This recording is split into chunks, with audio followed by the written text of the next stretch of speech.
The radical. Fundamental principles of freedom, rational self-interest, and individual rights. This is the Yaron Brook Show. All right, welcome everybody. Welcome to Yaron Brook Show on this Wednesday night. Yeah. I hope you're all having a good week. I have to admit, I am exhausted today. I'm really tired. I was actually thinking of canceling your show at the last minute. I'm just not quite there. I think I overdid it, worked out a little bit today, and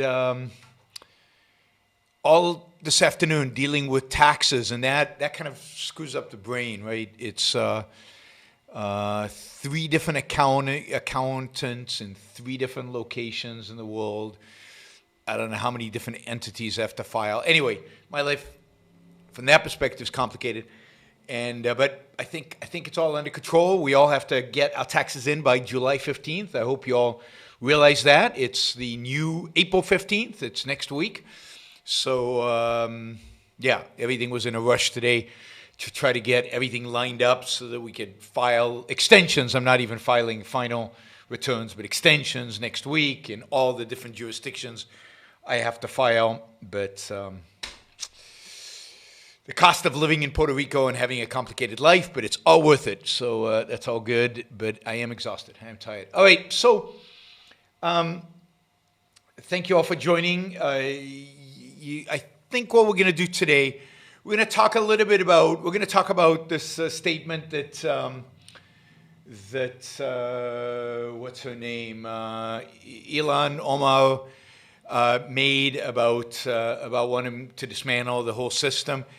But we're going to do it in a context of commentary made by this woman on the Hill, Crystal Ball. I've never heard of her, but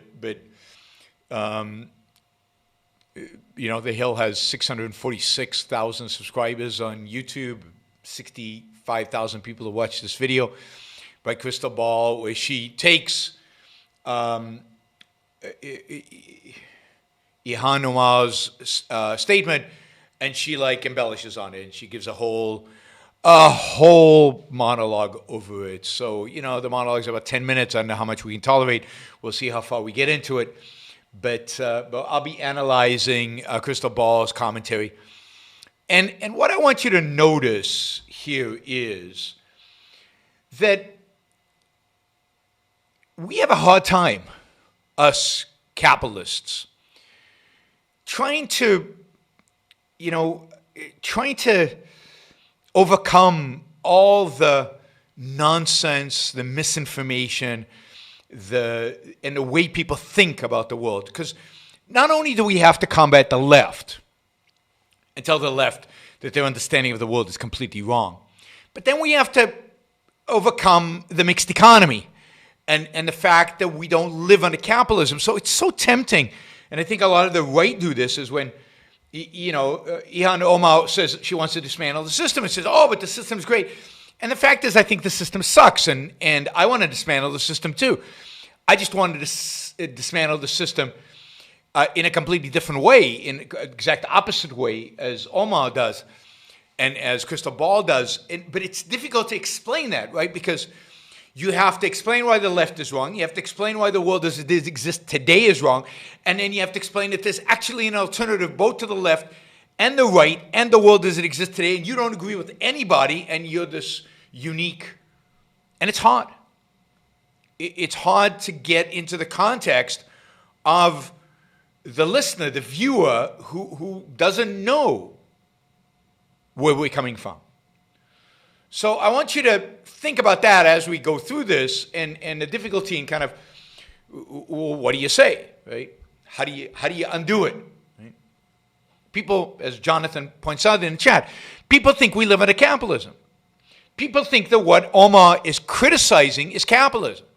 People think that what Crystal Ball is criticizing is capitalism. And not only do we have to say what Crystal Ball is saying is wrong, but also what's going on in the world today is wrong. And you see, the mixed economy plays into their hands. the mixed economy is a huge advantage for them, for the left, because they can criticize the world as it is now, and they just have a simple alternative. And the right doesn't really present anything. The right's trying to defend the world as it is today. Well, that's easy for the left to dismiss the world as it is today. The challenge is to offer an alternative. So the left and right are playing in this sandbox of a mixed economy. The left wants more state, the right wants different state, but they're all playing in the sandbox of the mixed economy. And what we want to do is we want to get rid of the sandbox completely. We want to change the sand. I mean, Omar thinks she wants to change the system. She has no idea what I want to do.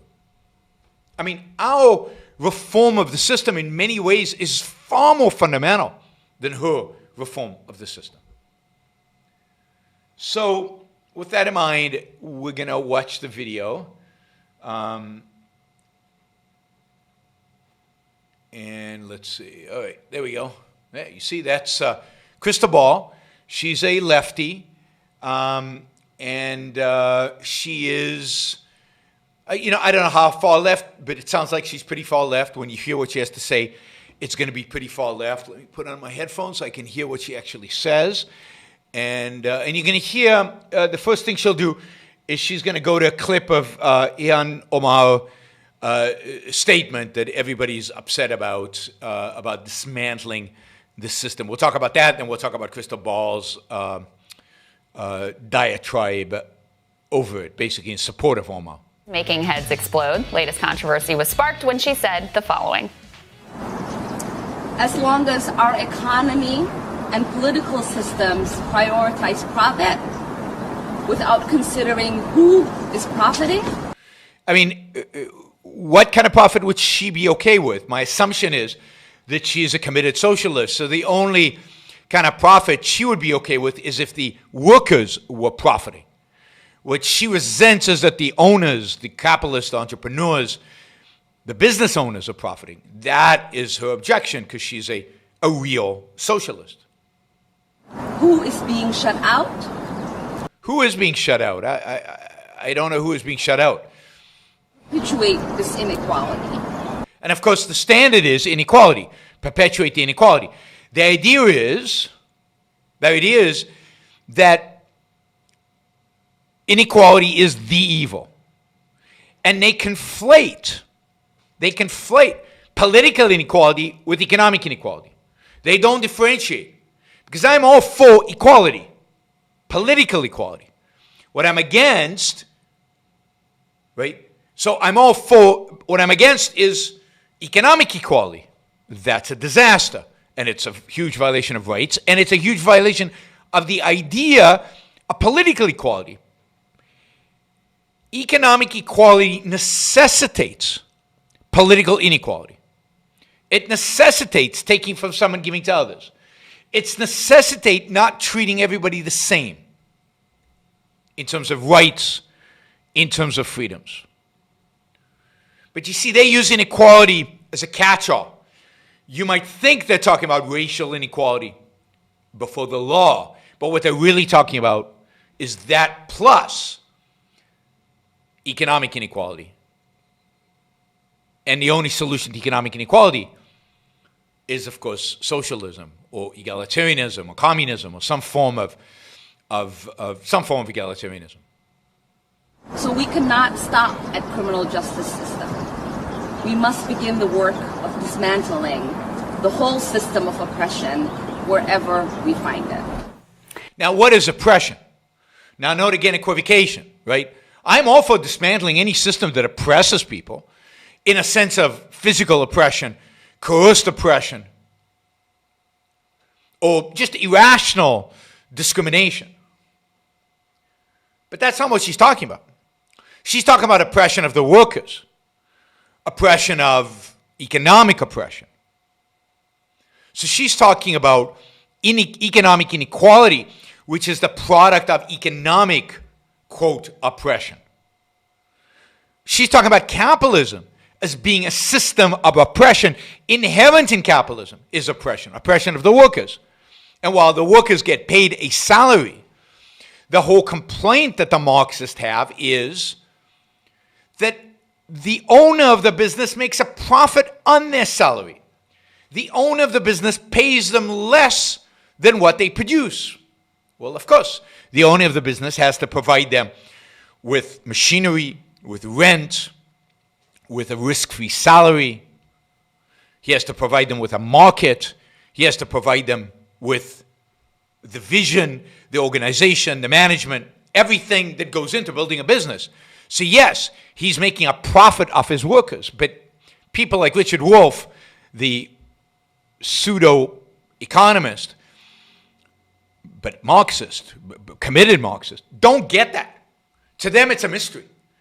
To them, the worker should get paid his entire worth to the owner, because they believe that value is intrinsic. They don't see that the worker is worth something to the owner, but that doesn't make him worth that. It doesn't mean he needs to be paid that. Indeed, he wouldn't have the job if he was paid, in a sense, his full, everything supposedly that he produces. But this goes back to Marx. This is Marx materialism.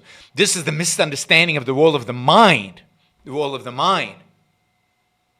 Right?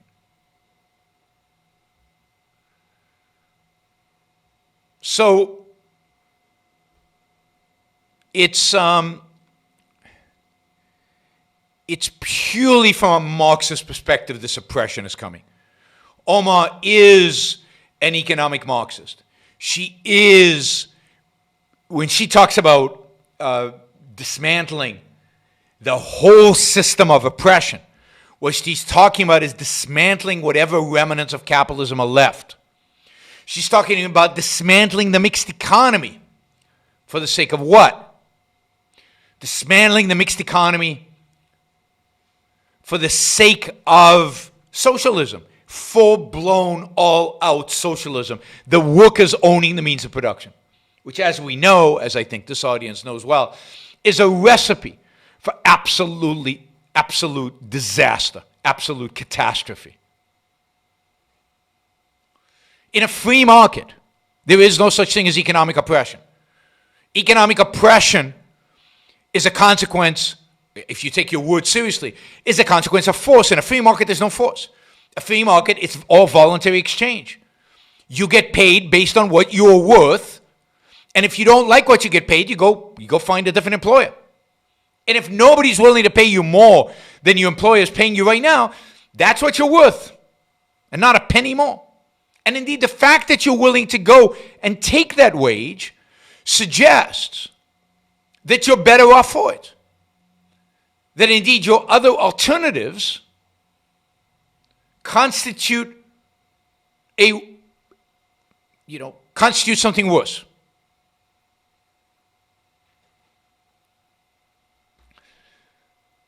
No, economics is form of imperialism. Matthew, go read some real economics. Marxism is not economics. Marxism is a bogus political philosophy. Marx was a lousy economist. Almost everything he ever did economic-wise has been proved wrong, completely, absolutely. And you got to start over. You got to start over your thinking. We've got a Marxist here on the thing. Yeah, Africa was rich. Africa was rich before China got there, and China is exploiting them. Of course, Africa was rich before the imperialists came and stole all their wealth. Give me a break. Africa's always been poor. The world is not a zero-sum game. The world is not about exploitation. The world is about win-win relationships, building, making, producing, expanding wealth.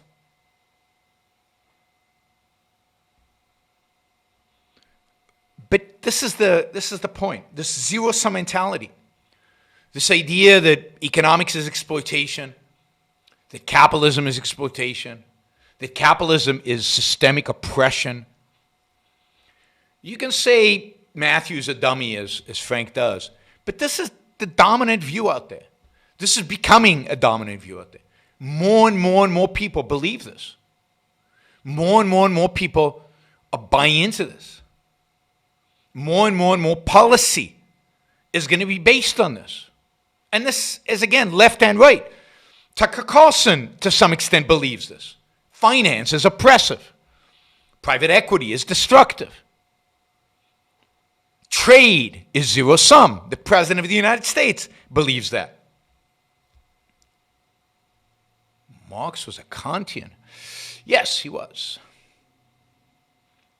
So these notions, these Marxist notions of economics, have seen a real, I guess, comeback. They're all over the place. I see them everywhere. And it truly is scary. Somebody says, no, Marx was really a Hegelian. Yeah, Marx is a Hegelian, but Hegel is a Kantian.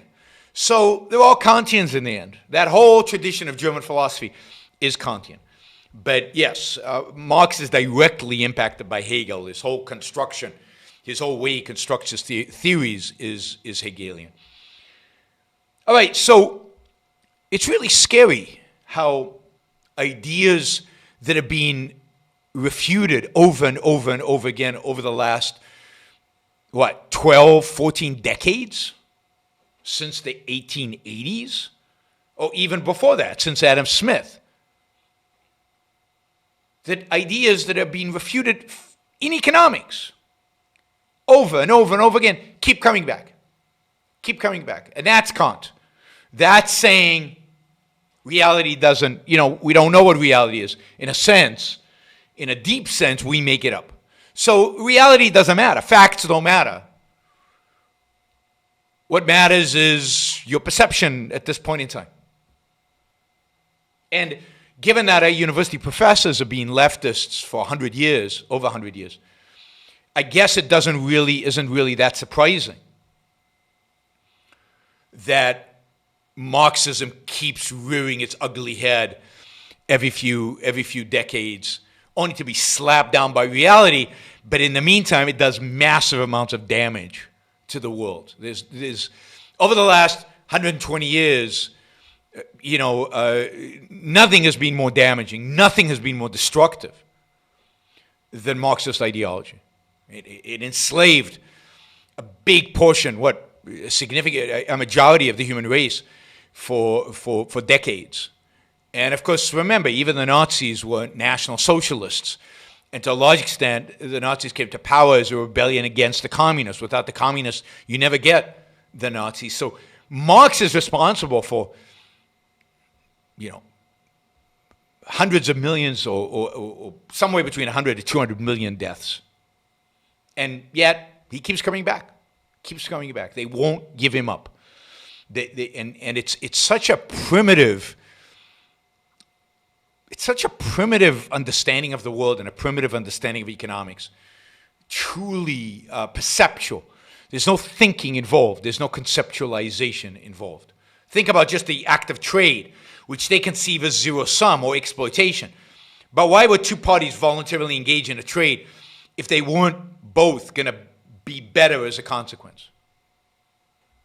In a free world, there are plenty of opportunities to walk away from one trade and engage in more beneficial trades.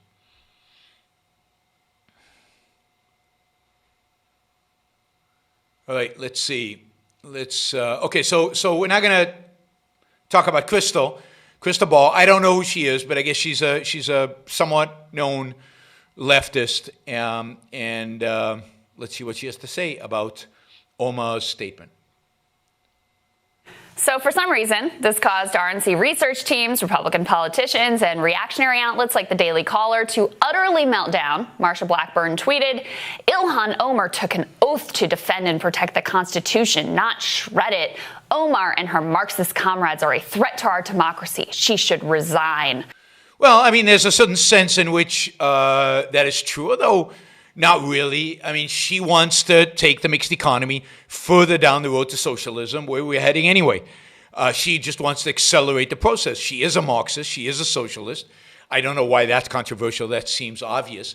And Marxism and socialism are anathema to the American Constitution and to the principles on which this country was founded. But of course, it's kind of funny coming from mixed economy Republicans to argue this and to argue that she should resign, when my view is all of them should resign. Democrats, Republicans, they should all be out of there, because none of them understand what this country is really about, what the true principles of this country. And as I said, I'm the one who really wants to dismantle the whole system. I want to bring about real capitalism. I want to get rid of all government intervention in the economy. All intervention in the economy needs to be gone. We need real capitalism in this country. Only then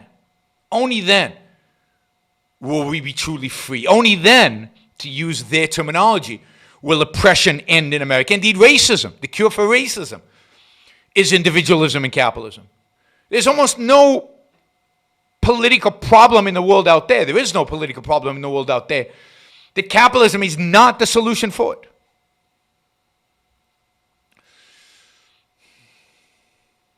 Yep, what's going on? All right. What happened to my mouse? What brave patriots will stand with Marsha Blackburn in defense of our systems of oppression? It's all foolish, of course, but I wanted to actually use this opening of right-wing mania to dig into Congresswoman Omar's comments, because, of course, she is 1,000% correct in her assessment. 1,000% correct. So Cristobal is a Marxist too. Well, it's good to know. And as we've watched the COVID pandemic and millions lose their jobs and their health care and the stock market soar, as we've watched anguished protesters know that this is part of the problem, right? What she's identifying is something that is truly troubling and something that is a phenomenon of the mixed economy. On the one hand, we've seen millions of people lose their jobs, businesses shutter. She won't mention businesses because she's anti-business. She's anti-private businesses, right? So she won't mention the business owners that have lost their income, that have lost their businesses, that have laid off their people. She'll only mention the workers because that's all she can conceptualize. It's all she can recreate. But it's truly stunning that it truly is pretty weird, right? That you've got an economy that has just shrunk significantly. The estimates are that the United States economy over this year will shrink by somewhere between 4 to 5%, maybe even more than that. Who knows? I mean, that's shrinking. That's a destruction of wealth. We are going to be, at the end of this, supposedly poorer in terms of, economic production by 5%. And yet the stock market is up. It doesn't care. It's kind of flat for the year, as if nothing's happened. And that's confusing. It's confusing to the socialist Marxists, but to them it's obvious. To them it's about, the evil capitalists, and markets have nothing, markets are just speculative, casinos. They have nothing to do with the real economy anyway. But you see, to explain what's going on is complicated. Because the reason millions of people have lost their jobs is to a large extent because of statist policies. That is, the government shutting our economy down, shutting human life down, rather than doing its job and dealing with pandemic by testing, tracing, and isolating. So we shut down the economy for months and months now. And by the way, just that, the failure of the government to do its job, should be reason enough to go after our politicians, those that are in power today, and replace them all. Starting with the president and then all of these governors who are completely blowing it, completely. Blue, red, all of them are blowing it completely. But then you have to bring in the Fed, printing $6 trillion, pumping that into the economy, basically implying that maybe they would even buy stocks if the stock market got into trouble. Buying bonds, subsidizing zombie companies. That's not capitalism. So yes, the world as it is today is nuts. It's insane what's going on out there. It really does look like it doesn't make any sense to the common person. I'm not surprised. Crystal seems like, nice lady, just she's very confused. But it makes sense that you would be confused. It's not easy unless you're an economist, unless you studied economics. Then it's not easy to figure out what exactly is going on out there. But what's going on out there, we who know what capitalism is, know is not capitalism. But go explain it to people.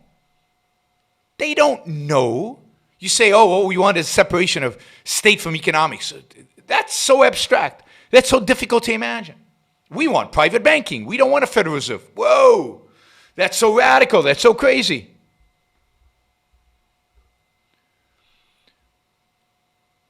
So people, what they see today looks like exploitation. It looks like the rich who have stocks are doing great, and the rest of the economy and everybody else is getting crushed. And again, there is truth to that, because the powers to be are making that happen. They're crushing the economy, they're crushing workers, and they're letting, in a sense, there's an implicit subsidy for the stock market. But that's cronyism, that's statism, that's socialism. That's not capitalism causing all this. And you see, you have to unpackage all these things, because otherwise people come to the wrong conclusions. And it's hard to blame them for coming to the wrong conclusions, particularly when nobody out there is actually educating them. Nobody out there is actually telling them the truth about the world, about what's going on, about who's responsible, and about what the solutions are. You know, you've got a world where the alternatives are, Ilhan Omar and Donald Trump. It's a confusing world. Not to me, not to us. We know exactly what's going on. Take to the streets and peered over the precipice of utter societal breakdown. If you aren't thinking that a total dismantling is not only the right course, but the most realistic, I believe it's the right course. It's just not the kind of course you would like. Yeah, I'd like to see regulations go to zero. I'd like to see taxes get flat with no deductions, or maybe just consumption taxes. I'd like to see subsidies go to zero. I'd ultimately like to see welfare and Social Security, Medicare go to zero. I'd like to see the total, complete, utter, unequivocal privatization of the healthcare system. And if we did that, this COVID-19 would have been easy to deal with. That's the kind of dismantling of the system I think is necessary right now. But to take everything that doesn't work, welfare, socialized medicine, government involvement in finance, call it the Fed, government involvement in the economy, call it regulations and controls, and double up on it because it hasn't worked a little bit, so maybe it'll work if we do it all the time, constantly, that's insanity. It's insanity. Nowhere on earth, no one planet Earth, has your system of government ever succeeded. And indeed, what it has done, it has impoverished people, turned them to poverty, destroyed their economic system.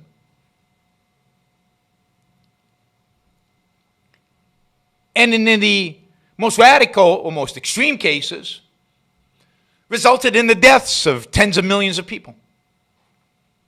That's the system you want to recreate. I mean, this is, again, the unbelievable nature of the left. They advocate for ideas that you cannot say have not been tried. They advocate for ideas that have been tried over and over and over and over again, fail every time, lead to death, destruction, and poverty every time, and yet they want to do it again. This time it'll be different. This time we'll get it right. This time it'll work. They are truly insane. Capitalism has killed nobody. Capitalism, indeed, is a system that has brought everybody who's out of poverty today is out of poverty because of capitalism. Capitalism, to the extent that it has been tried, and it's rare that it's ever been tried, but to the extent that it be tried, has brought people massive amounts of wealth, has expanded life expectancies, more than doubled, well more than doubled life expectancy, have brought us medical innovation, technological innovation, transportation innovation, innovation in every field of life. I've seen this stupid meme of capitalism killing 1 billion because every society in human history that, going back thousands of years, that has killed people, they say is capitalism. They reinvent the word, they redefine it, they make it up. But capitalism is a very particular system. You guys should actually read your Karl Marx. Karl Marx, at least, he was wrong on almost everything, but at least he got what capitalism contributed. If you read what about capitalism, and how capitalism raised the standard of living, how capitalism benefited mankind. Indeed, Karl Marx believed you had to go through a period of capitalism to break the feudal grip. But he didn't think that 1,000 years ago we had capitalism. He says capitalism is great until you run out of other people's labor. I mean, that is the dumbest thing I've ever heard. Oh my God. What happens when you run out of other people's labor? You build robots. Give me a frigging break.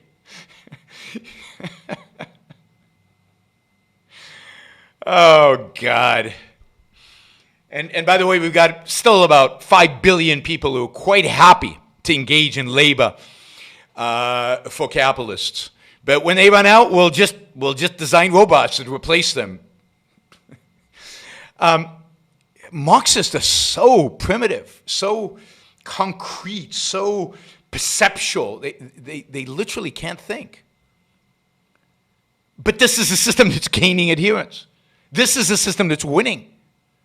And part of why they're winning is that very few people are willing to stand up for capitalism unapologetically and slam the Marxists for what they really are. All the wealth that we have in the world today, almost all of it, 99% of it, has been created over the last 250 years under a little bit of capitalism, not even consistent capitalism. We've only approached real capitalism in a couple of places, a couple of times during the last 200 years. It's rare.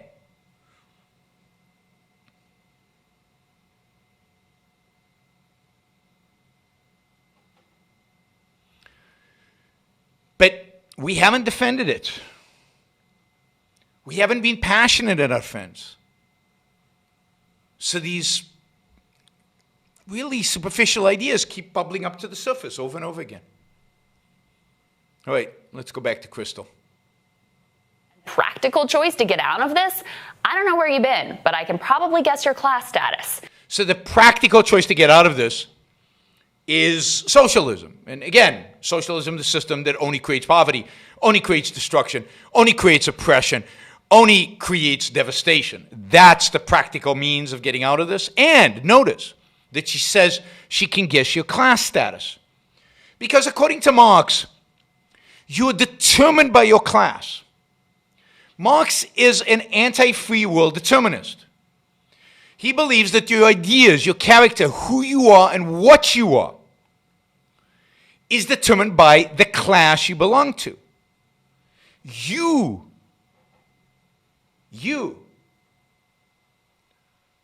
don't choose. You don't choose your ideas. Your ideas choose you based on what class you're born to. In that sense, Marx is just like the racists who believe that your ideas come from the color of your skin or for your race. Now, of course, Marx was also a racist. He was certainly an anti-Semite, and if you're interested in Marx the anti-Semite, I've got a talk that you can find online. Just do anti-capitalism, anti-Semitism, Yaron Brook. You'll find my talk, and I give you quotes from Marx on his anti-Semitism. But yeah, once you're a determinist, then it's inevitable you're going to be either a Marx type of class determinist or a racist or both. All right, before we go on, reminder, please like the show. We've got 163 live listeners right now, 30 likes. That should be at least 100. I figure at least 100 of you actually like the show. Maybe there are like 60 of the Matthews out there who hate it. But at least the people who are liking it, you know, I want to see a thumbs up. There you go. Start liking it. I want to see that go to 100. All it takes is a click of a thing, whether you're looking at this. And you know, the likes matter. It's not an issue of my ego. It's an issue of the algorithm. The more you like something, the more the algorithm likes it. So, you know, and if you don't like the show, give it a thumbs down. Let's see your actual views being reflected in the likes. But if you like it, don't just sit there. Help get the show promoted. Of course, you should also share. And you can support the show at yaronbrookshow.com/support, or on Patreon or Subscribestar or Locals, and show your support for the work, for the value hopefully you're receiving from this. And of course, don't forget, if you're not a subscriber, even if you just come here to troll, or even if you're here like Matthew to defend Marx, then you should subscribe, because that way you'll know when to show up. You'll know what shows are on, when they're on. You'll get notified, right? So, yes, like, share, subscribe, support. Like, share, subscribe, support. There you go. Easy. Do one or all of those, please. All right, let's go back to Crystal, the Marxist. And just remember, whatever you think, whatever you believe, it's just because of your class. And what I like about the Marxists is they come online and they don't make an argument. They don't make an argument. They don't say, look, here's why workers exploited, here's what. No. They just call you names. They just use ad hominem. And the reality is they don't have an argument. That's me using ad hominem back at them. Even the New York Times, who gave frickin' Amy Klobuchar a half-endorsement, has come around to essentially adopting Bernie Sanders' agenda. Of course, they won't name him or give... See how the left thinks the New York Times is to the right? And Amy Klobuchar is on the right, according to the left. It was unmistakable. In a recent editorial, they wrote, American workers need a raise, but it is not enough to... American workers need a raise. Need a raise. And need is a claim against what? I need lots of things. And it's your moral responsibility to provide it? Hey, if you're an American worker out there and you need a raise, then work harder. Raise your skill level. Get an education. Increase your productivity. Increase your value. That's how you'll get a raise. Need is not a claim on anybody. Need is just an emotion. You need something, go get it. And a raise, a wage, offer more value. You're getting what you're worth. I'm all for workers. But if they need a raise, they should go and figure out how to get one. Not, I need it. You got to supply it. Or let's use the government. Let's use guns. And of course, the way American workers would get a raise, is if we did away with regulations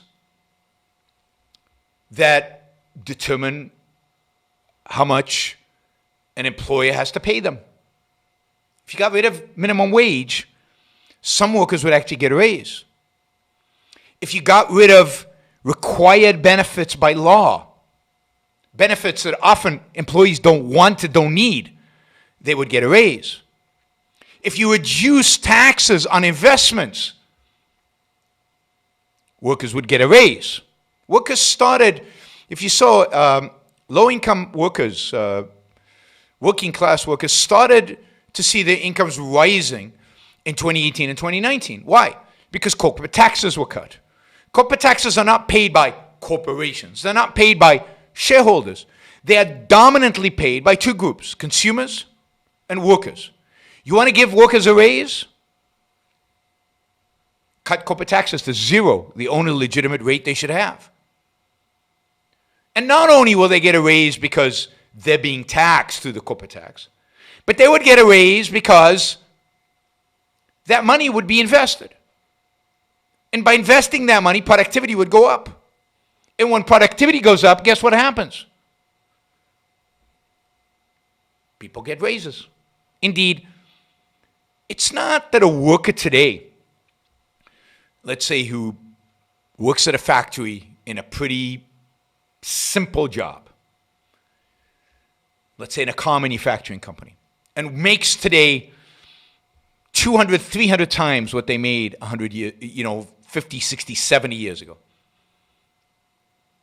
It's not that they're 100 times more productive. I'm sorry. It's not that they're 100 times smarter, stronger, physically more able. It's that they're 100 times more productive. And what makes them more productive? What makes them more productive is the machines they use. What makes them more productive are the computers they use. What makes them more productive is the more efficient management they have. What makes them more productive is the investments that have happened over the last 50 to 100 years that have made them more productive. You want to increase worker productivity, increase investments. You want to increase investments, stop penalizing capital.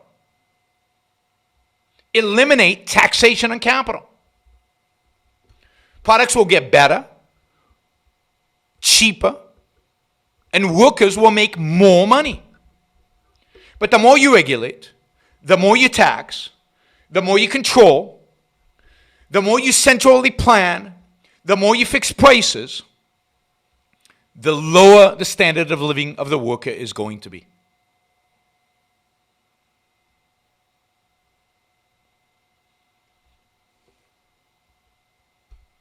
Economy is not trickle up. Somebody says economy is trickle up. Economy is flood down. Flood down. The real creative part of any work, of any production, happens at the top.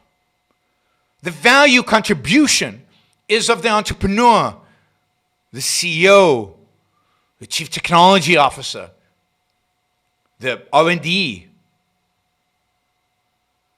And they are the ones that create the jobs, that provide workers with jobs. Workers wouldn't have jobs without them. They would be subsistence farmers, basically starving or barely surviving, as human beings have been throughout all of human history. But it's not just that they provide the jobs. They increase productivity. Yeah, you can see Matthews never actually had a job. CEO does nothing. I mean, that's how stupid it's funny. There are no workers without a CEO. There's no workers without management. Workers owe their job to the C-suite. They owe their job to upper management. Without the coordination of capital and labor, without the coordination of business, of figuring out who should do what, how to raise capital, how to deploy that capital, which markets, where to market, where to sell, which is what a CEO is responsible for. There are no jobs. Literally no jobs. Never in the history of mankind have a bunch of workers showed up at a plant and said to themselves, oh, I know what we should make. And they all together decide what to make. And then they know exactly which of the workers who are there should make the tires, and which should make the, let's say they're trying to make a car, should make the engine, and which one should make the body, and just spontaneously it all integrates together. And who pays them while they're working? Because there's no guarantee anybody will buy their car. So are they willing to take the risk of not getting paid until one of their cars sells? No, of course not. There is no such thing as labor without capital. There's no such thing as labor without an entrepreneur. There's no such thing as labor without a CEO.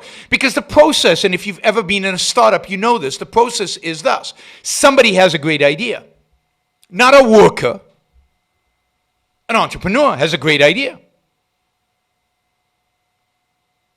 And once he has a great idea, he goes and he convinces somebody to fund that idea. Because he knows he can't hire workers unless he has money to pay them. Pay them. You know, if you go and work for a biotech company that makes no money, probably not make money for 10 years if it's a biotech startup, and there's a good likelihood, probably over 50%, it'll never make money. How many of the scientists, the workers at the biotech company, work for free? None. So where does the money come to pay them? Because there are no profits. Where does the money pay them for 10 years? Where did the first auto workers who helped build the first automobile, who paid them? Who built the factory? Who bought the equipment? Who paid them for years and years and years while there was zero profit? Well, the capitalists did. The venture capitalists, the bankers. And who organized them? Who told them what to do? Who told them what to build? Who told them who tried to sell the product that they built? Management. The least crucial people in any business are the manual workers. I mean, you need them, but they're easily replaceable. You try to replace a CEO, a good CEO. Try to get new capital. Try to get a good CTO or a good marketing person. Wow, that's hard. To pull a lever, to change a wiper, to push a button, it's easy. That's why they get paid a lot less, because they're easily replaceable. The pyramid is not a pyramid of exploitation as Karl Marx described it, where the top, the CEO, the capitalist exploit everybody below in the pyramid. The pyramid is in reverse.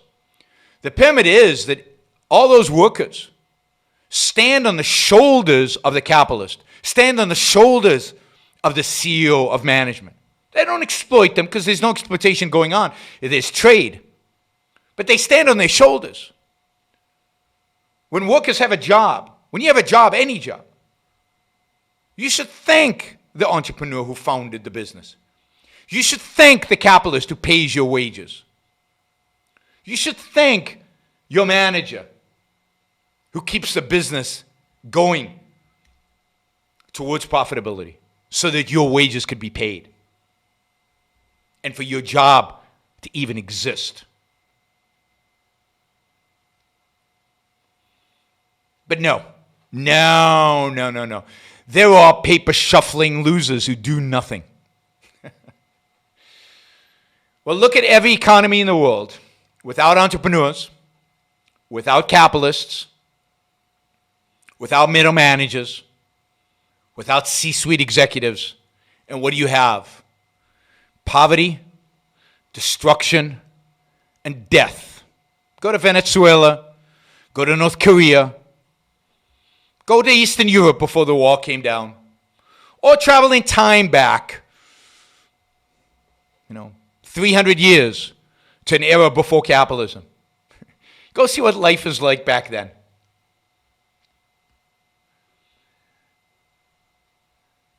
And maybe, when you get back, you'll appreciate the world you have, and you'll appreciate how far we are from what is really possible. And what's really possible is real capitalism. And that's, you can't even imagine how good things could be if that were the case.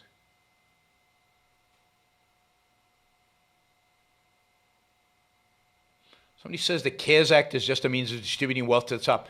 Did I deny that? Did I ever defend the CARES Act? That would be weird. that I would defend the CARES Act. Never defended the CARES Act. And by the way, you got a check for $1,200. I think almost everybody got a check. I didn't, but everybody else got a check for $1,200. That's not the top. Small businesses got PPP loans. They really did. My restaurants that I go to frequently in San Juan, Puerto Rico, to a large extent they were saved because of the PPP loans. Now, I'm against the CARE Act, but this idea that it all went to the top, yeah, the top got some of it, but you guys are just delusional. Okay, let's keep going. The New York Times, Transfer wealth from the rich to the desperate. In confronting the Great Depression, President Franklin Delano Roosevelt understood that a sustainable improvement in the quality of most American lives required an overhaul of the institutions of government. Quote, that is true. FDR truly believed that in order to sustain an improvement in quality of life, most American lives, it required an overhaul of the institutions of government. And yet, the overhaul that FDR instituted during the New Deal did not improve the quality of life of Americans. Indeed, it hampered the quality of life of Americans. It is a fact that the United States did not exit the Great Depression until 1945. Roosevelt was elected in 1932, came into office in 1933, immediately set about restructuring, overhauling the institutions of government. And what was the consequence? Great Depression, more Great Depression, more Great Depression, World War II, stagnation, lower standard of living. And then finally, when the war ended, and a lot of the New Deal stuff went away, the economy boomed. So the idea, again, this is part of the problem. You have to fight on so many different fronts. And notice, on every 10 seconds of hers, I have to talk for like 5 minutes, or 10 minutes, or 20, I don't know. But the fact is that there's so many myths. This myth that FDR saved us, that FDR is a hero, that FDR made, changed America for the better and created the middle class and saved us from a Great Depression. No, FDR sustained us in a Great Depression. His overhaul of institutions of government sustained us in that Great Depression.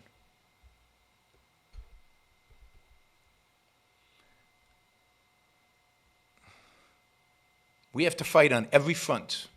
These economic royalists complain that we seek to overthrow the institutions of America, Roosevelt said in 1936. What they really complain of is that we seek to take away their power. And what was interesting is that in 1937, the United States plunged into a deep recession, which was really just a continuation of the Great Depression.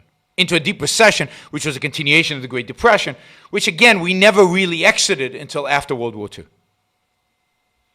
And yet, the left and the right, I remember Newt Gingrich, one of the most shocking things I've seen, is Newt Gingrich, when he was Speaker of the House, this is in the 1990s, praising to the hilt the greatness of FDR, not as a wartime president, I can kind of understand that, but praising FDR's New Deal. The New Deal was an absolute disaster indeed. Many of the structural problems that exist in the economy today, in the American economy today, many of the structural problems that exist in the economy today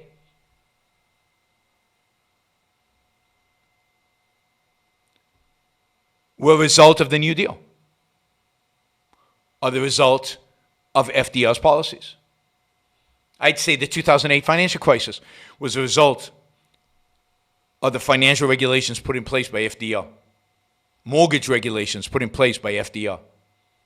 We're still suffering to this day, 80 years later, from the evils of the FDR administration. All right, let's keep going for a little bit longer.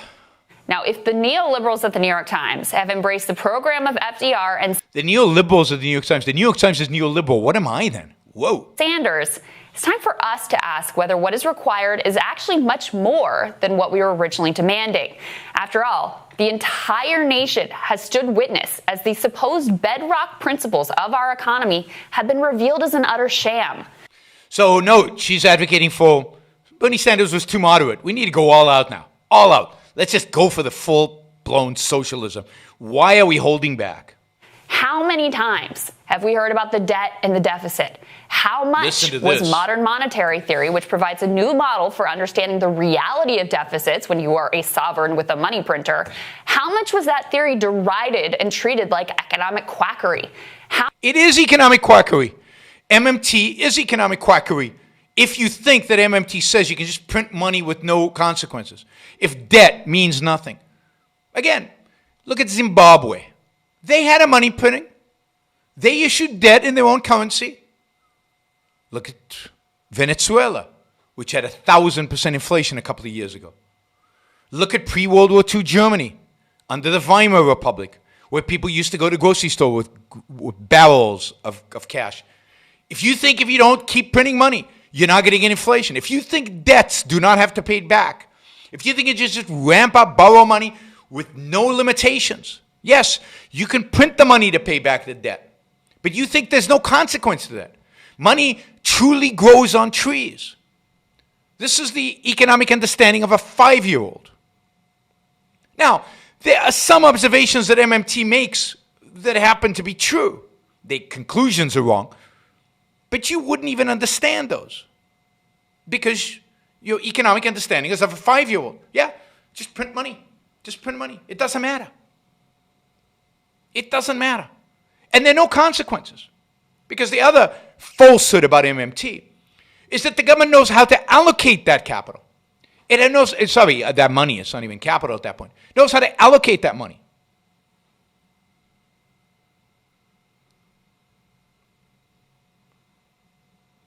But it misallocates it. It's a disaster when the government allocates huge quantities of money. It distorts markets. And of course, MMT right now, the practice of MMT now right now, is what's driving up the stock market that you are so opposed to. So it is economic quackery. Absolutely, it's economic quackery.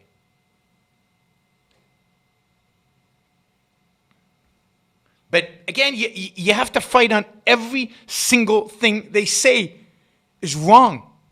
Everything. Times have political leaders and candidates looking to do something decent for the poor, the working class, or the middle been shouted down with, but how will you pay for it? How will you pay for it? How? Just by printing the money? And then what? Where does that money go? How does money work? Do you know any of that? Or have you just read an op-ed by Stephanie Kelton and you think you just get it? Money doesn't matter. Yeah, she went to one too many Bernie Sanders rallies. You cannot just print yourself into prosperity. By the way, if you're interested in a critique of Stephanie Kelton's book on MMT, then I highly recommend The Grumpy Economist. John Cochran has an excellent review of the book. And the book is empty. It has no content. Because MMT, at the end of the day, other than a few identifications that are true, yes, a government that prints its own money never goes bankrupt. Venezuela never went bankrupt. Zimbabwe never went bankrupt. Also, their currency lost all value. But, okay, they have some interesting observations about the way money is created, the accounting mechanisms by which government creates money. And they do, on an aggregate sense. They have some interesting things about, say, when an economy is collapsing, that you can deploy money without having monetary inflation. But then you get asset inflation. You get distortions. You get misallocation of resources. Exactly what's happening today. Indeed, MMT is what the United States did in the 60s and 70s.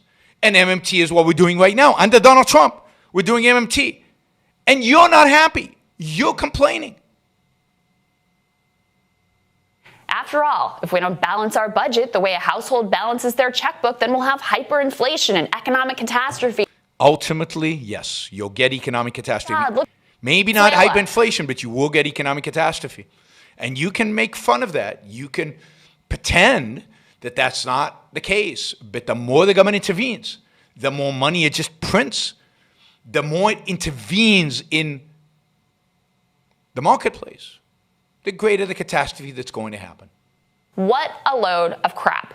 Trillions of dollars have been passed down, thrown at the market like it was nothing. Do you see inflation? Yeah, look at the stock market. There's inflation for you. You complained about the stock market going up and everything else going down. Well, maybe that's because that's inflation. Maybe that's where the money goes, given the structure of our economy. Not that I'm justifying it. I'm just saying the idea that there's no distortion is just bizarre. Hyperinflation? No, you do not. In fact, there's been more of a realistic concern around deflation as cash-strapped Americans pull back on purchases. Deflation is not caused by lack of purchases. Covered at length here, of course, the grotesque disconnect between the stock market and actual reality for most Americans. Maybe that's it's obvious now, but as Jon by Stewart the put it MMT. recently to Joe Rogan, the market has been used as a pulse oximeter of the entire economy, as if it said something deeply meaningful about the well-being of anyone outside a privileged few. Well, your pension is probably in the stock market. The pension plans of almost all Americans are in the stock market. So yes, disproportionately, the wealthy are disproportionately benefiting from the stock market going up. But so is everybody who owns a pension. Everybody, whether it's your 401k or whether it's your defined benefits pension. All of them are in the stock market. And it's going up. You're all benefiting from it. Trump is still out there tweeting about how great he's been for the market, clinging like a barnacle to this pathetic and absurd metric. But that's not all. We've been told that these genius investors and high-flying entrepreneurs and corporate executives were some kind of demigods with their brave risk-taking and brilliant prognostication out there in the wilds of the market. They aren't the ones taking risk. Really? Who pays your bills? Who pays your salary? They're sitting in their mansions in the Hamptons, quarantining with their household help, while the American people backstop all their supposedly risky bets. How's the American people backstopping anything? The American people are sitting at home because the government has forced them to sit home. The government has forced them to be quarantined. And to the extent that essential workers are out there, well, the government shouldn't be determining who's an essential worker and who's not. Jamaat Palihapitiya put this part quite well back on CNBC a while ago. But are you suggesting, you keep saying propping up zombie companies. Now, this is really good, actually. Are you arguing to let airlines, for example, fail? Yes. Yes. Good. I Why? hate this guy, but he's right. How does that make sense in the broader scheme of the economy? Because it's not, because when you look at what it means, this is why I'm saying, like, this is a lie that's been purported by Wall Street. When a company fails, it does not fire their employees. True. It Well, it goes fires through some a employees. packaged bankruptcy, right? If anything, what happens is the people who have the pensions inside those companies, the employees of these companies, end up owning more of the company. Maybe, not the always. People that get wiped out are the speculators that own the unsecured tranches of debt, or the folks that own the equity. And by the way, those are the rules of the game. That's right, because these are the people that purport to be the most sophisticated Absolutely. investors in the world. They deserve to get wiped out. So I agree with that. Shockingly, I completely agree with that.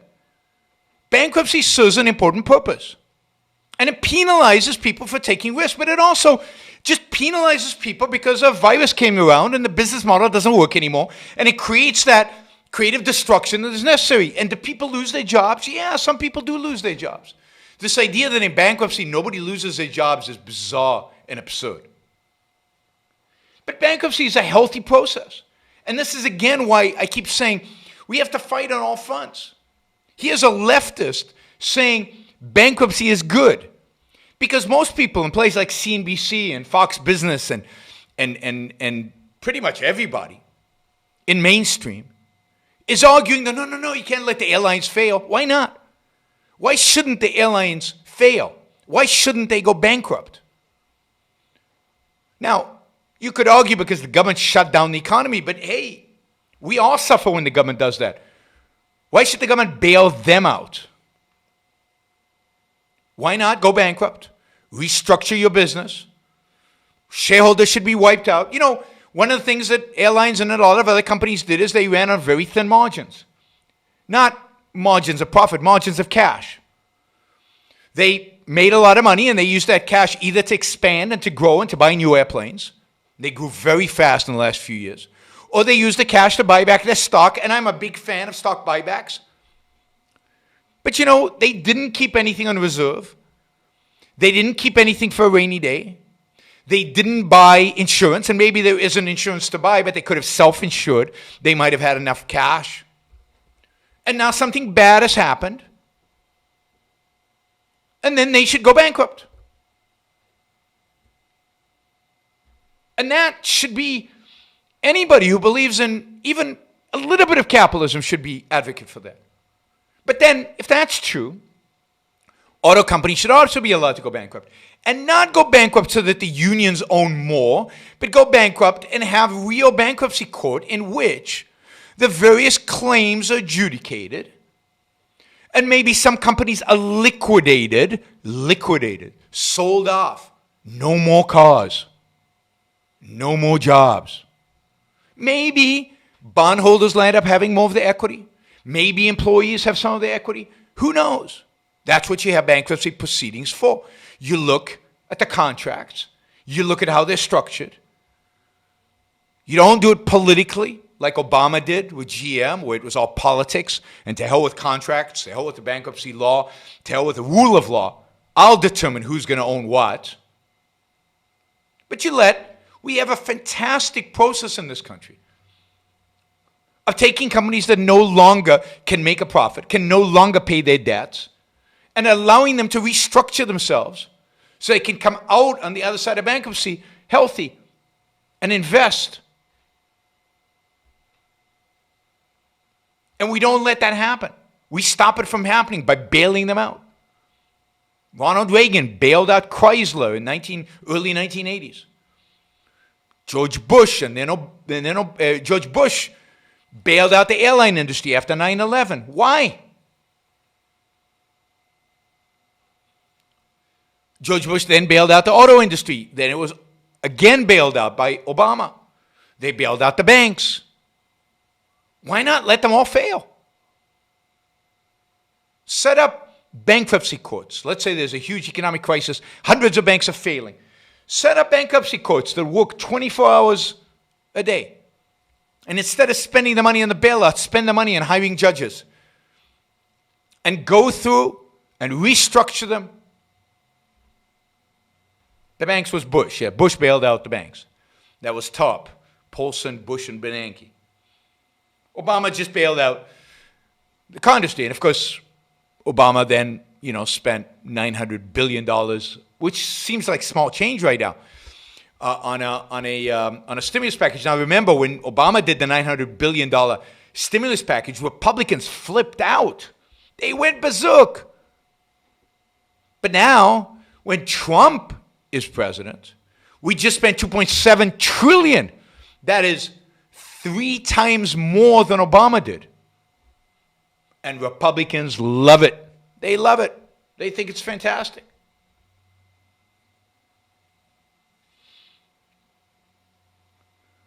So the problem is we're fighting everybody. Those of us who believe in capitalism.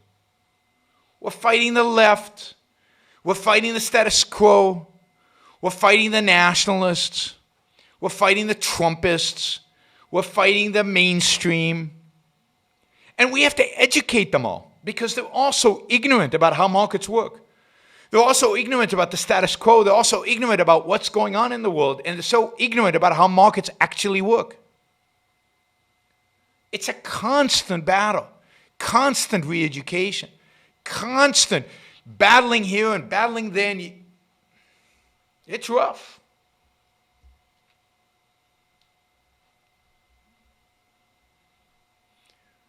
And nobody who has actually a public stage, nobody has any kind of influence out there, is actually making the case, is actually using the stage to engage with millions of people on the truth, on what's really going on in the world, on what capitalism really is.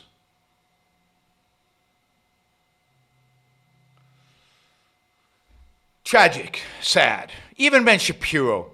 I mean, has he really gone out of his way to slam the $2.7 trillion stimulus? Has he really gone out of the way to describe to encourage the government to let airlines and auto companies go out of business and stop the Fed from bailing out every company that wants to issue debt. Yeah, Peter Schiff talks about this, but Peter is not listened to by millions. As popular as he is, he's not listened to by millions. Yeah. So it's just, and there's no politicians. There's just nobody out there. I wish there was. And nobody does it on principle, with moral fervor. I mean, the amount of economic BS that you hear every day from everybody, from the president to everybody on television, Fox and CNN and MSNBC and CNBC and Fox Business, and then to every newspaper out there, including the Wall Street Journal, the economic illiteracy is truly unbelievable. Truly unbelievable. And nobody seems to care. Nobody seems to care. We're just drifting towards socialism or fascism or whatever, statism in one form or another, drifting towards that. And, you think Joe Jorgensen is going to make any iota of a difference? The right wing, Limbaugh is pathetic. Limbaugh said, I heard this a few months ago, or maybe a year ago. He said, yes, when we were in opposition, we opposed government debt. But now that we're the majority party, government debt doesn't matter that much. We always knew government debt didn't matter. Limbaugh makes me sick. He's a complete sellout and a compromiser. Lou Dobbs makes me sick. Tucker Carlson makes me sick. These are all compromisers who know nothing about economics, who understand nothing. Rush Limbaugh used to be pro-trade. Now that Trump is not pro-trade, he's anti-pro-trade. He's anti-trade. Somebody says I should run for president. If I ran for president, I wouldn't get into the debates. Nobody would have me on their talk shows. Who would I be talking to? Myself? You guys? The 20,000 subscribers I have? I don't. You think running for president is like that, and you just get all the publicity? Nobody's going to take me seriously. I have no support. You need $500 million. You need $500 million to run for presidency. Who's going to give me $500 million to run for president? Tucker Carlson doesn't care about the middle class. Tucker Carlson doesn't know what the middle class is. Tucker Carlson doesn't care about anything. He is a complete populist. He sticks his finger out into the wind, and he figures out where his listeners are moving, and that's where he goes. And on economic issues, it's way to the left, which is going to impoverish the middle class. If you destroy private equity, which is what Tucker Carlson wants to do and has talked about doing, the middle class will suffer. American jobs will suffer, whatever the hell that means. I mean, my American jobs. The jobs of Americans will suffer. Private equity creates jobs. Private equity creates middle class. Private equity creates wealth. Private equity increases the productivity of labor, raises wages. These people don't understand economics. They certainly don't understand finance. They don't understand the way the world works. They are populists. Tucker Carlson used to be a libertarian, and he sold out. He sold out completely. He sold out to Bernie Sanders. Well, really, he sold out to Trump, to populism, which is a combination of left economics, some left economics, a little bit of dribble of raw meat, of kind of right, kind of pro-markets, a little bit. And then complete kind of fascism when it comes to social issues. That's the combination. You go right on social issues and left on economic issues. That is what Tucker Carlson has done, and that's what the Republican Party is doing. All right, Capitalist Nick says, just want to go on record that you were dead right about Tucker Carlson. He is the front runner for the 2024 Republican ticket if he wants it. As I told you guys, this is the party. This is the party. And by the way, if Donald Trump gets reelected, it's much more likely Tucker Carlson gets that nomination. And it won't be Nikki Haley. It won't be the people you like. It'll be the Tucker Carlsons of the world. The longer Trump stays in power, the more the nationalist, populist, socialist wing of the Republican Party, the stronger it'll get, the more dominant it will get, and the more likely they will win in 2024 and dominate the Republican Party for decades to come.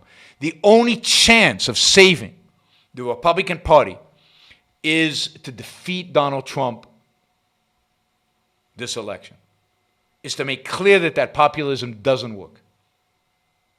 They'll still be around because they'll claim that it was Donald Trump who lost it, not the ideology. But that's the only way to do it. Even if you have to elect a Democrat in order to achieve your goal. All right, let's see. If Donald Trump is, I'm doing Super Chat questions now. We've got a lot of them. If Donald Trump is such a statist, why did he make deregulation one of the pillars of his campaign?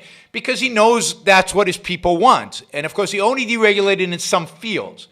The primary places he deregulated were in energy, a little bit in education, a little bit in the FDA, in environmentalism, and primarily the deregulation was done by people he nominated. But again, he has to say the right things to get Republicans to vote for him, and some Republicans at least still believe that deregulation is a good thing, and he has to get them. He has to get them on board. By the way, if you want to ask a question, you ask it through Super Chat, not by sticking my name in red in a comment you make. You want to ask a question, use the Super Chat. Use the Super Chat feature. If he wins re-election, we will see more deregulation and tax cuts. Maybe, and you will also see the rise of central planning, control, a decrease in trade, in certain areas much more regulation, for example, in finance, in healthcare, a lot more regulations. Donald Trump has not deregulated finance, did not deregulate healthcare. Obamacare is still around. They've chipped at the edges a little bit, but not because Donald Trump wanted. You'd probably get much more socialized healthcare. No, if Donald Trump gets elected, yeah, you'll see some more deregulation. Maybe you'll see tax cuts. Not clear if you would, given the deficit. I'm not sure if you could get tax cuts passed. But what you'd see is the rise of real authoritarians, real nationalists, real socialists within the Republican Party, who would then continue to move the Republican Party towards greater and greater state intervention in the economy. And Trump is not opposed to any of that. Again, he's against trade. He likes to call up CEOs and tell them what they can and cannot do, where they can and cannot put their plan, which plant they can and cannot close. That's not free markets. Trump is no free marketer. I mean, he was a crony as a real estate developer. He used government to go after people's property by using eminent domain. He used government to get favors. He's a crony through and through and always has been. He gave campaign contributions to people like Hillary Clinton when it was convenient, when he thought he could buy favors. Donald Trump does not have a free market or capitalist bone in his body. Yeah, I know. You guys refuse to see any kind of objective view of Donald Trump. Any criticism is TDS. Because you've made a package deal. You refuse to see any failures of Trump. And if after COVID and after these demonstrations in the streets, you still can't see any failures of Donald Trump, you still think he's your savior, when the economy has just shrunk 5%, when the economy is being devastated, and he is president, and you attribute none of that to him, you justify everything he does You blame me for having TDS? You guys have Trump lobotomization syndrome. You can't think anymore. Trump is an enemy of capitalism, an enemy of freedom. Yes, he was good for Israel, particularly on moving the embassy to Jerusalem. I'm not sure what else he was good to Israel for, but he moved that. But where is Trump? Yes, he deregulated the energy industry, deregulated the education department a little bit, but federal education department doesn't have that much power. But if I look at government, it's spending much, much, much, much more money today than it did when Donald Trump was elected president. To me, that is a proxy for how free market you are. At the end of the day, it boils down to how much money do you spend? A pro-capitalist president shrinks the state, reduces the amount of money spent by government. Has Donald Trump done that? Has government spending gone down? No, it's gone through the roof. But you'll defend him. He's a capitalist. He's the best president in 100 years. He's a wonderful, just wonderful pro-American guy. And it's just stunning to me the level at which people ignore the truth. Somebody says Donald Trump loves America even though he doesn't understand America. Then what exactly does he love? Empty patriotism. Empty nothing. It's meaningless to love something you don't understand. Is there less crime in Europe because they treat drug use as a mental health issue rather than a criminal justice issue? Partially.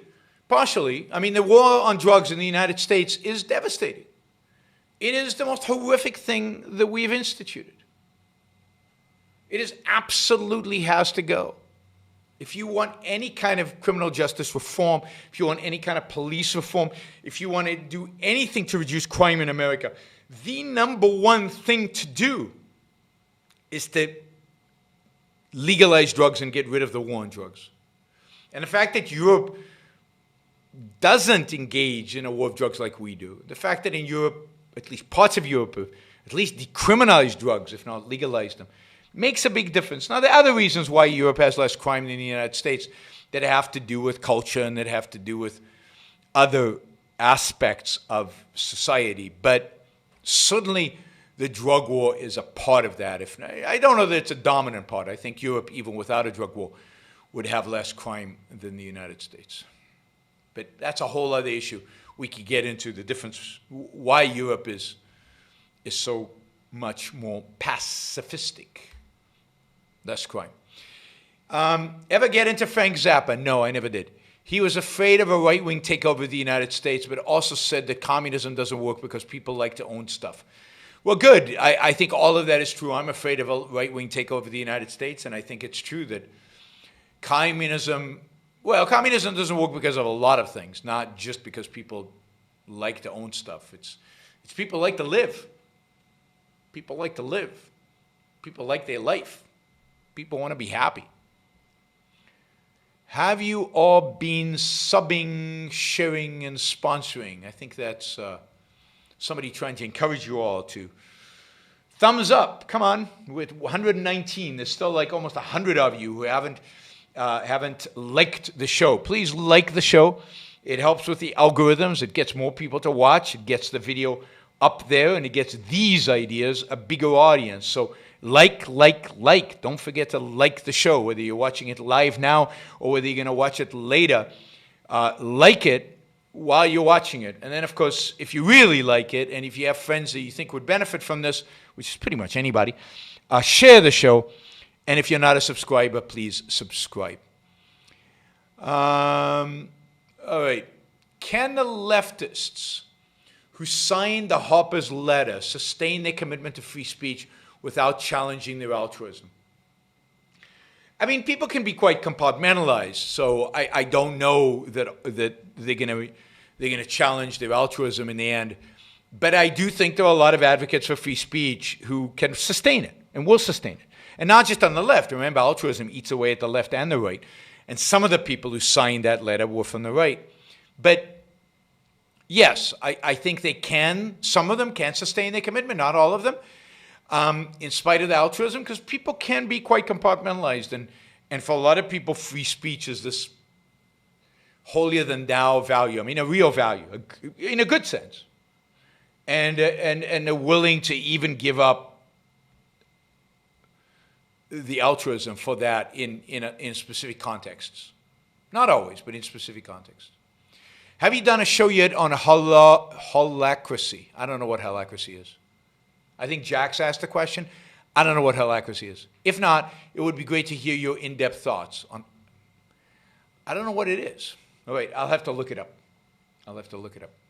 Are tax havens the future for people who no longer believe in their home country's government and their fellow individual citizens? Yes, I think so. I think tax havens are certainly one aspect of that future. I mean, you have to decide if you want to live in those tax havens or if you can structure your life to take advantage of the tax havens. But yeah, there's every reason to figure out how you can minimize taxes while living well. You don't want to give up the good life just because of taxes. So finding the right balance is not easy. It's not easy in the world in which we live. And it's going to get harder because a lot of these governments want to harmonize their tax regimes and eliminate the tax havens and tax loopholes that exist in the world today. And it's going to be a struggle to maintain tax loopholes. So holacracy is a method of decentralized management and organizational governance in which authority and decision-making are distributed. Throughout a holacracy of self-organized teams rather than being vested in a management hierarchy. I have no real opinion. There are lots of different ways in which one can manage people. It, to a large extent, depends on the manager's personality, the kind of business, the kind of employees they have, and all of that. I don't think there's only one way to run a business. I don't know anything about holacracy, so I don't know if it's a good way or a bad way. Generally, I think while you can distribute decision-making, at the end of the day, there has to be a boss. There has to be somebody where the buck stops with them for business to run successfully. But it's not an area I'm an expert at. Any more interaction with Dave Rubin? We communicate periodically. Drop him an email. He drops me an email or text or whatever. I don't know why he's not had me on the show recently. Hopefully I'll be back on the show soon. We talk about it. He says he'll contact me. Hasn't happened yet. He's become more... Dave has been seduced a little bit by the conservatism, by Jordan Peterson, by a little bit by religion, and maybe he feels more distant from me because I'm, anti-religion. And while he credits me with a lot, he also, I think, feels a little distant because he's become much more of a Jordan Peterson, and he's suddenly got that. He's all over kind of pro-Trump, right-wing, and I think my anti-Trump hurts as well. So, and he's a busy guy, But we'll see. I'm optimistic. I like Dave. I think he likes me. We're on good terms. How did Milton Friedman become a prominent public figure? Could that be a model for objectivists? Yeah, I mean, the model is to be really, really good at what you do. Milton Friedman was a really, really good, well-respected monetary economist before he became a well-known advocate of free markets, of capitalism. He basically published papers. He ultimately won a Nobel Prize in economics. But he did the work. He put in the hours. And he did the work in what I would consider fairly conventional economics. He wasn't an Austrian economist who have a completely different approach. His approach was pretty standard, not that different than Keynes. I mean, the conclusions are different, but they're very mathematical. Milton Friedman is very empiricist. Philosophically, I think he's quite bad. But he established himself as a big-time economist, and then he leveraged that. But he also leveraged it at a time when the world was open to it. So I think that Ayn Rand had a huge impact on the world in the late 1950s and during the 1960s in bringing capitalism to the masses and bringing capitalism to other intellectuals and creating a space in which you could be a free market economist and believe in capitalism. Because of Atlas Shrugged, because Atlas Shrugged was so popular and so generated such a buzz back then. And then somebody like Milton Friedman, who was a good mainstream economist, could leverage the popular appeal of capitalism established by Ayn Rand to take it, to make it even more popular, because he got a huge audience very quickly because he only dealt with economics. But also Milton Friedman was had certain skills that are pretty incredible. First of all, very smart, knew economics inside out, and could articulate it in layman's terms, could speak with very simple English, very simple concepts, explain very complex economic concepts, very complex economic ideas. And he had a skill for that, and he was exceptional. So, but the problem today is that we don't have the kind of in-depth specialists like Milton Friedman was in economics that have established themselves in their own field and only then become public intellectuals. Too many of us, and I'm an example of this, want to become public intellectuals without having established ourselves as world-class experts in some mainstream field. And that makes it very difficult to expand your audience. My audience, and partially it's the radicalness of my ideas and the fact that I'm not just an economist, I'm a political, philosophical commentator, so that it's much more broad, right? And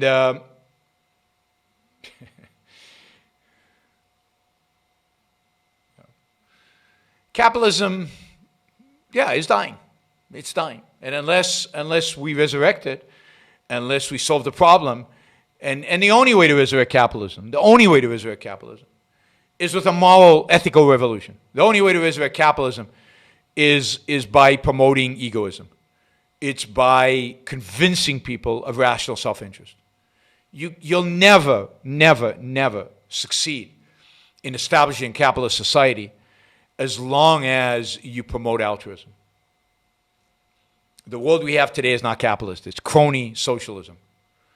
And the only way to defeat crony socialism is to defeat its underpinnings, which is the philosophy of altruism. It's the only way to do it. Rapid fire get to know you questions. What's your favorite pizza topping? Favorite pizza topping? Oh my God. I don't eat pizza. How about that? I don't eat pizza.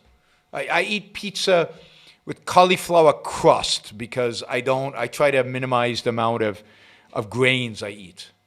So I like cauliflower crusted pizza. That's and topping, I don't know, vegetables, anything with flavor and a little bit of spice.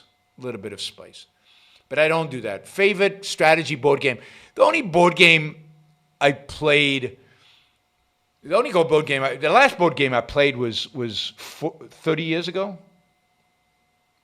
Maybe 25, 26 years ago. And that was Monopoly. I love Monopoly. And I have a completely different way of playing it than anybody else. So if you're interested in how I play Monopoly, or used to play, it's been decades since I played, to make the game much more fun than the original rules, then ask me a super chat questions about Monopoly. Favorite memory lecturing on the road? These are exactly the kind of questions that I don't do well in. I don't know. Favorite memory lecturing on the road? Probably the Exeter talk that resulted in the inequality talk, or the morality of capitalism talk that's resulted in hundreds of thousands of people, in the viral video that has gone viral, and that's just seeing that kid's face and just nailing it and clicking it on the when I talked about sweatshops. I mean that was a lot of fun, just seeing, and then for it to go viral was amazing. Favorite non-Rand novel? Les Miserables on 93 by Victor Hugo. All right. Not my kind of questions, because I don't have the memory anymore, and I don't think in terms of what did you like in the past. The past is the past. It's gone.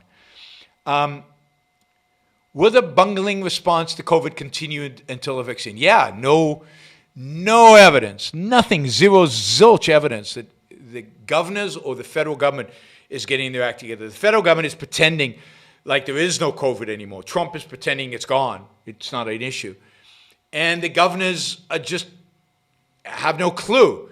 They know they have to spend a lot more money on things like screening and tracing. And they don't want to spend the money because then they have to cut money elsewhere. It's not like the federal government where they can grow deficits ad infinitum. They actually have to run, many of the states have to run balanced budgets. So, so they don't want to spend the money. If the schools reopen and one kid contacts it and dies, do they close? Probably they will you will have a kid who gets it and dies, because some kids do die, one in several thousands. But it's just a complete mess. It's a complete disaster. Everybody involved in this process has just failed completely. Everybody in power involved in the process has failed. Just a correction. It's true, capitalism is not dying. Whatever's left of capitalism is dying. What's dying is the mixed economy. Whatever's left, the last remnants, the little pieces here and there where there's no regulations or no controls, where people are still free to innovate and build and create, like Silicon Valley, that's dying, because whoever wins the next election, Silicon Valley is going to get a bunch of new regulations, break up of big tech and so on.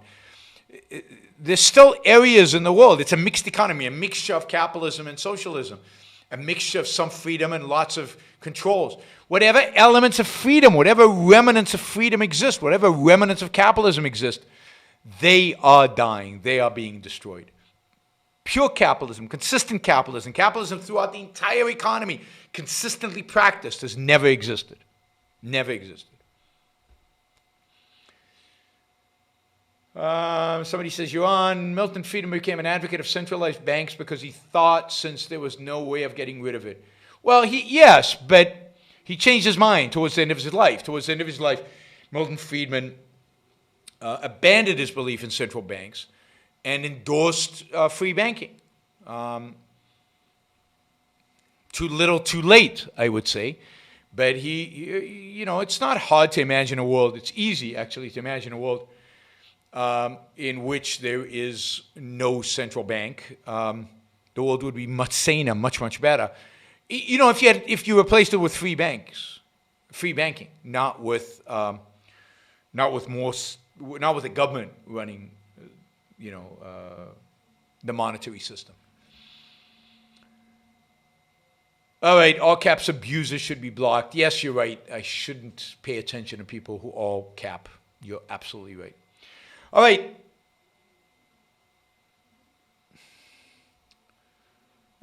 Let us see. All right. Yeah. Bank collapses got worse after central banking, but you see, that's not the cause of bank collapses. And banks should have collapsed. Banks needed to be collapsed because the problem is the regulations, even during the 19th century, that gave us a fragmented banking system and allowed the central government to dabble in monetary policy by changing from a gold standard to silver standard and changing devaluing the currency, just playing around with this stuff. So banks should have failed. What we needed was a much more centralized, much more concentrated banking system from the beginning. And that's why capitalism has never existed, because even when we didn't have a central bank, we didn't have a proper monetary system. We had a bad monetary system even then. Governor Whitmer recently said she would be willing to roll back the Michigan opening.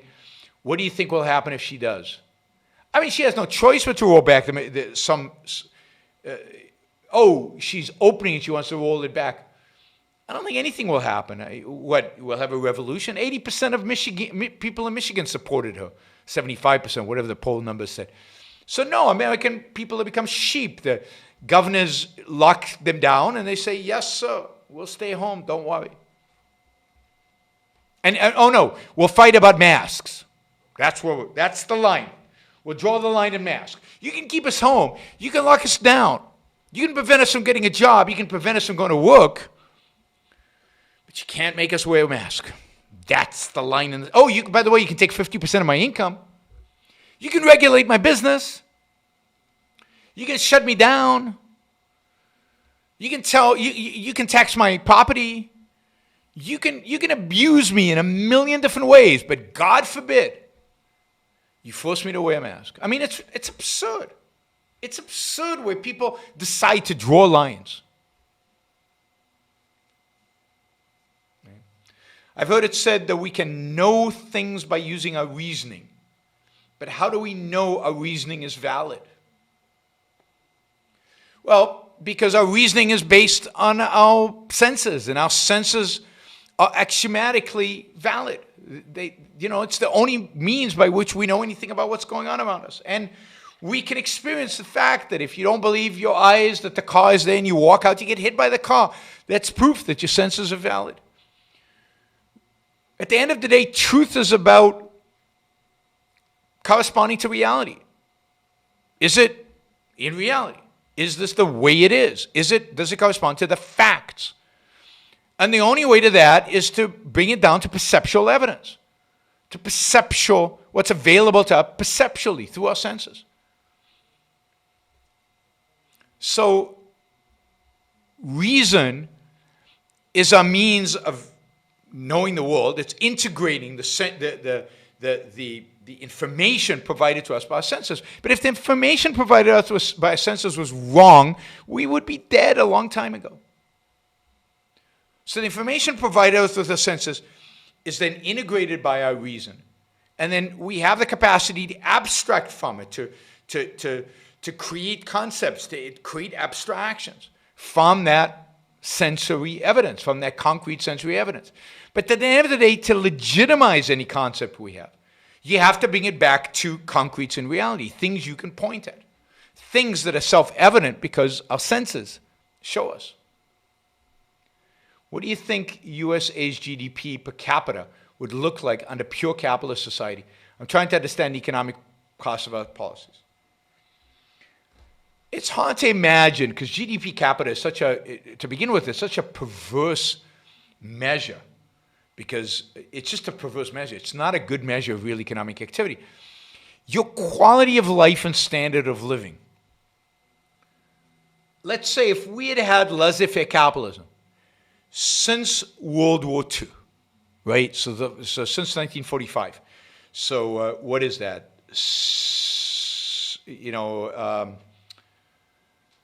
75 years, right? 75 years? Am I doing my math right? I'm tired.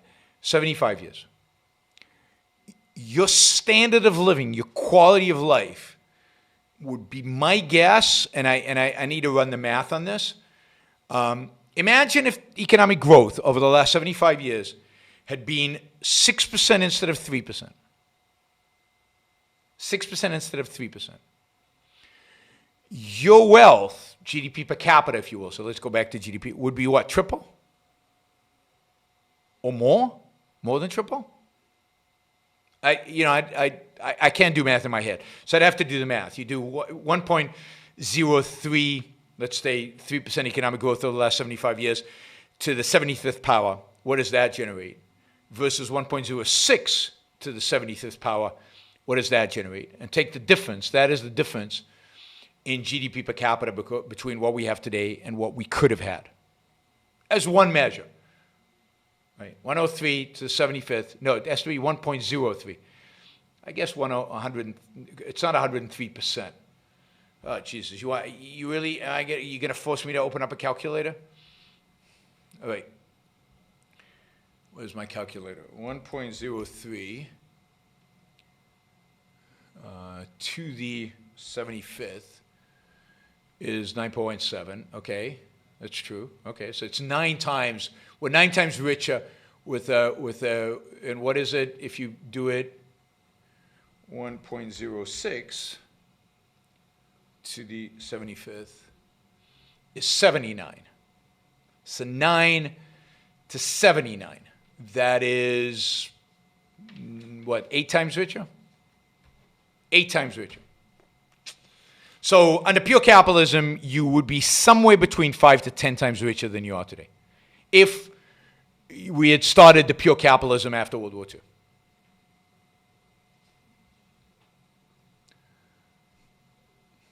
that is my best guess right now, right? 5 to 10 times richer. Christopher Hitchens became a famous intellectual without any expertise in any field, and he was challenging religion, which was very unpopular. But Christopher Hitchens became an intellectual way before he started challenging religion. And by the way, challenging religion was very popular. Remember, Christopher Hitchens is not an American. Christopher Hitchens is a Brit. The United Kingdom is a very a-religious or non-religious or even anti-religious country. So where Dawkins and Christopher Hitchens live, challenging and attacking religion is very popular. And Christopher Hitchens, I don't know his history, but he started off as a communist, as a real socialist, as a borderline communist, and became very popular in the UK primarily because he's very articulate, very smart, and conveyed a very political mainstream view of leftism. And he slowly drifted to the right and became more popular in the United States as he drifted to the right. And then he became one of the new atheists. But new atheism was a big deal in America more than it was in Europe, because in Europe, a significant proportion of the population is already an atheist. There's no big news there. Okay, last question. What are your thoughts on using gold backs, laminated gold sheets of varying denominations, as a potential way to reintroduce gold standard? I don't understand that. So the only way to reintroduce the gold standard is to reintroduce the gold standard. It doesn't matter if it's gold bars or gold coins, or you just have to make the dollar exchangeable into gold and set the rate at which a dollar is exchangeable into gold. And once you do that, the kind of gold that emerges is, who cares? And I'm not even advocating for gold standard. What I'm advocating for is free banking, and therefore competition in currencies. I'm advocating for the government not determining what money is. Now, the government could say we want to get paid taxes in gold. But beyond that, and this is the rate, we want to get taxes in gold. And then the exchange rate is going to be determined by private businesses. There are a lot of different ways to do this. But I don't see why the particular form of the gold makes any difference. What I want is competition, which means private banking and banks issuing currencies, not government. Not government.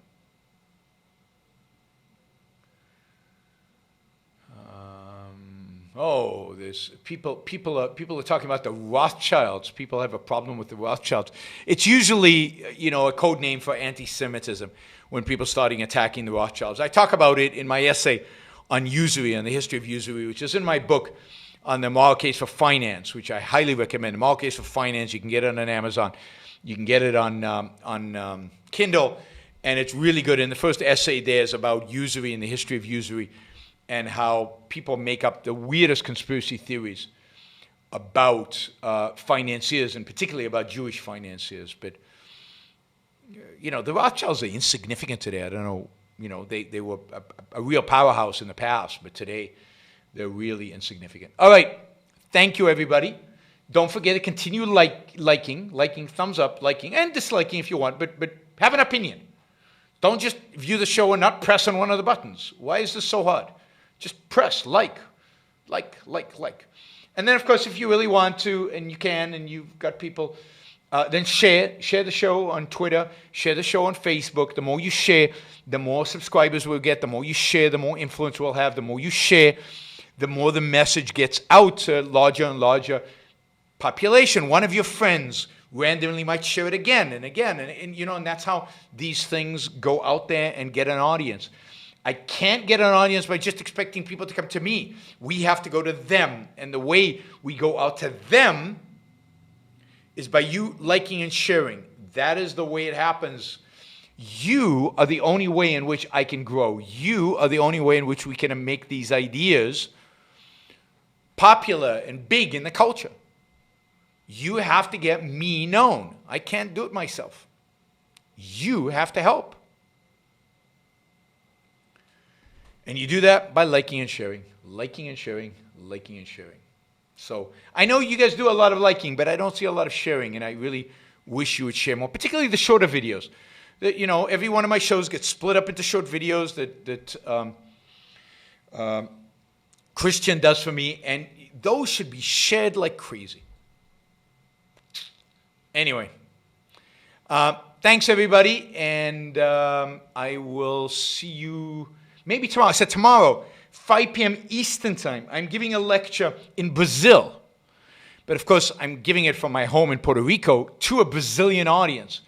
But I am hoping to live stream it. So stay tuned, 5 p.m. tomorrow on YouTube, on my channel. I'm going to give a talk about selfishness and about individualism to a Brazilian audience on YouTube via Zoom. So I'm hoping you guys will be able to join us and participate. Thanks, everybody. Thanks to the super chatters. Thank you for you who support the show and make it possible via YaronBrookShow.com/support, Patreon, Subscribestar, and Locals. See you all tomorrow if you join our lecture, and if not, on Saturday for a regular episode of the Yaron Brook Show. There'll be no show on Friday.